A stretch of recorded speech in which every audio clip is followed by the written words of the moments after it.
샬롬 반갑습니다. 주님은 오늘도 우리들에게 은혜를 내려주십니다. 그 은혜로 살아갈 때 우리를 통해서 주님의 이름이 더욱 빛나게 됩니다. 오늘도 주님께 영광 돌리는 하루가 되시길 소망합니다. 우리에게 주시는 하나님의 말씀은 출애굽기 2장 11절에서 25절 말씀입니다. 출애굽기 2장 11절에서 25절 말씀 우리 함께 읽겠습니다. 모세가 장성한 후에 한 번은 자기 형제들에게 나가서 그들이 고되게 노동하는 것을 보더니 어떤 애굽 사람이 한 히브리 사람 곧 자기 형제를 치는 것을 본지라. 좌우를 살펴 사람이 없음을 보고 그 애굽 사람을 쳐 죽여 모래 속에 감추니라. 이튿날 다시 나가니 두 히브리 사람이 서로 싸우는지라. 그 잘못한 사람에게 이르되 내가 어찌하여 동포를 치느냐 하며 그가 이르되 누가 너를 우리를 다스리는 자와 재판관으로 삼았느냐. 내가 애굽 사람을 죽인 것처럼 나도 죽이려느냐. 모세가 두려워하여 이르되 일이 탈로 되었도다. 바로가 이 일을 듣고 모세를 죽이고자 하여 찾는지라. 모세가 바로의 낯을 피하여 미디안 땅에 머물며 하루는 우물 곁에 앉았더라. 미디안 제사장에게 7달이 있었더니 그들이 와서 물을 길어 구유에 채우고 그들의 아버지의 양떼에게 먹이려 하는데 목자들이 와서 그들을 쫓는지라. 모세가 일어나 그들을 도와 그 양떼에게 먹이니라. 그들이 그들의 아버지 루엘에게 이를 때에 아버지가 이르되 너희가 오늘은 어찌하여 이같이 속히 돌아오느냐. 그들이 이르되 한 애굽 사람이 우리를 목자들의 손에서 건져내고 우리를 위하여 물을 길어 양떼에게 먹였나이다. 아버지가 딸들에게 이르되 그 사람이 어디에 있느냐. 너희가 어찌하여 그 사람을 버려두고 왔느냐. 그를 청하여 음식을 대접하라 하였더라. 모세가 그와 동거하기를 기뻐하며 그가 그의 딸 시보라를 모세에게 주었더니 그가 아들을 낳음에 모세가 그 이름을 게르솜이라 하여 이르되 내가 타국에서 나그네가 되었음이라 하였더라. 여러 해 후에 애굽 왕은 죽었고 이스라엘 자손은 고된 노동으로 말미암아 탄식하며 부르짖으니 그 고된 노동으로 말미암아 부르짖는 소리가 하나님께 상달된지라.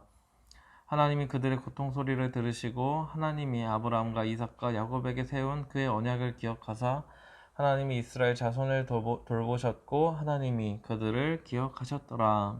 아멘.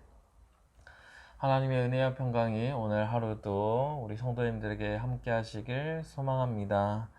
출애굽기는 하나님께서 이스라엘을 구원하시는 장면이 담겨져 있습니다. 하나님께서 모세를 사용하시는데요.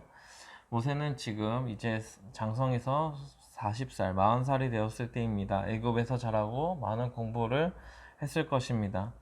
그런데 모세는 살인을 저지르고 맙니다. 11절, 12절을 함께 읽겠습니다. 모세가 장성한 후에 한 번은 자기 형제들에게 나가서 그들이 고되게 노동하는 것을 보더니 어떤 애굽 사람이 한 히브리 사람 곧 자기 형제를 치는 것을 본지라.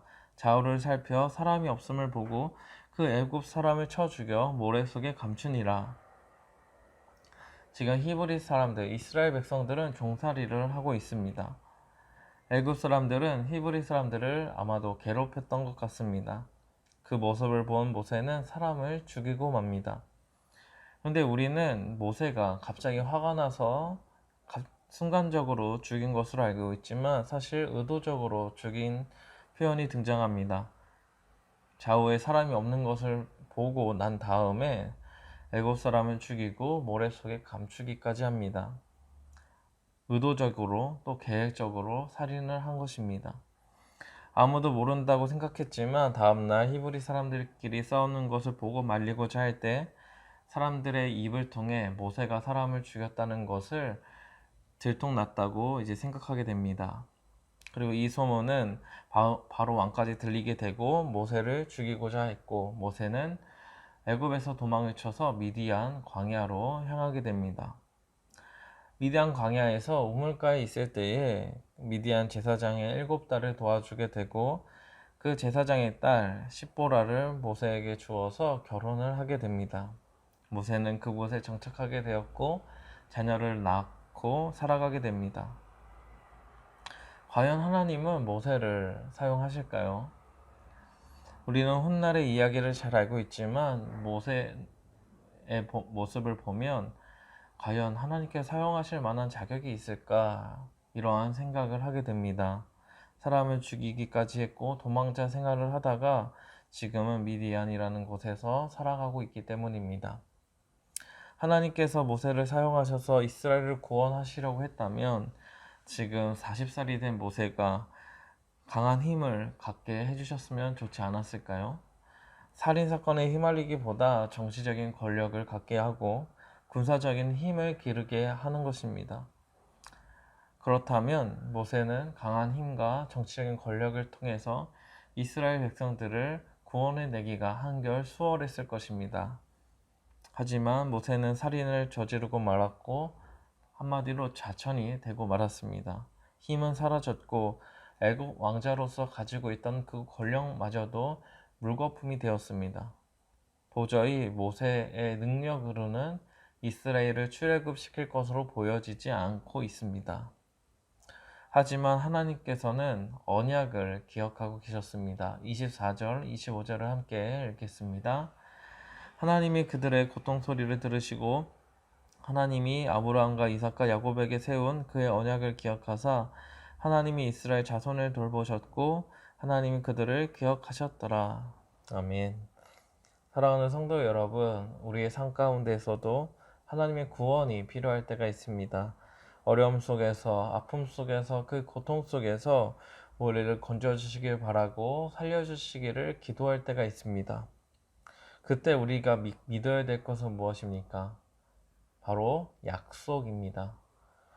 우리를 그냥 내버려 두지 않으시고 우리를 구원해 주시고 우리와 늘 함께 하신다는 그 약속입니다. 우리 눈에는 지금 모세가 마주하고 있는 상황처럼 좋아 보이지 않을 수도 있습니다. 그럼에도 우리를 끝까지 사랑하시는 그 하나님의 말씀, 그 언약의 말씀을 우리는 끝까지 붙들어야 합니다. 우리의 고통 소리를 들으시고 계시고 우리를 기억하고 계시는 그 하나님을 바라보아야 합니다. 이것이 우리 그리스도인들이 오늘을 또 앞으로를 살아가는 방법입니다. 오늘도 하나님의 구원을 믿고 살아가는 저와 우리 성도님들 되시길 소망합니다. 오늘도 함께 기도하실 제목이 있습니다. 첫째, 하나님의 약속을 믿으며 어려운 가운데 승리하도록. 둘째, 연약한 지체를 살피고 돌보도록. 셋째, 교회 건축이 진행되는 가운데 안전사고가 일어나지 않도록. 이를 위해 오늘도 함께 기도하셨으면 좋겠습니다. 기도하시겠습니다. 하나님 아버지, 우리가 살아가는 날들은 하루하루가 쉽지 않습니다. 늘 어려움에 빠져 살아가게 되고 늘 힘들어하며 살아갈 때가 있습니다. 하나님 아버지, 우리를 사랑하신다고 하시고 우리를 늘 어려움에서 건지시고 우리를 붙들어 주신다고 약속하신 그 말씀을 기억합니다. 하나님의 그 말씀을 붙들고 그 말씀을 믿음으로 살아가게 하여 주옵소서. 우리가 살아갈 때마다 이 말씀을 잊거나 말씀을 멀리하는 어리석음에 빠지지 않게 하시고 말씀 속에서 역사하셨던 하나님께서 오늘 우리의 어려운 가운데도 역사하시고 구원해 주실 것을 믿고 살아가게 하여 주옵소서. 우리의 삶을 주님께 맡겨오며 예수님의 이름으로 기도드립니다. 아멘.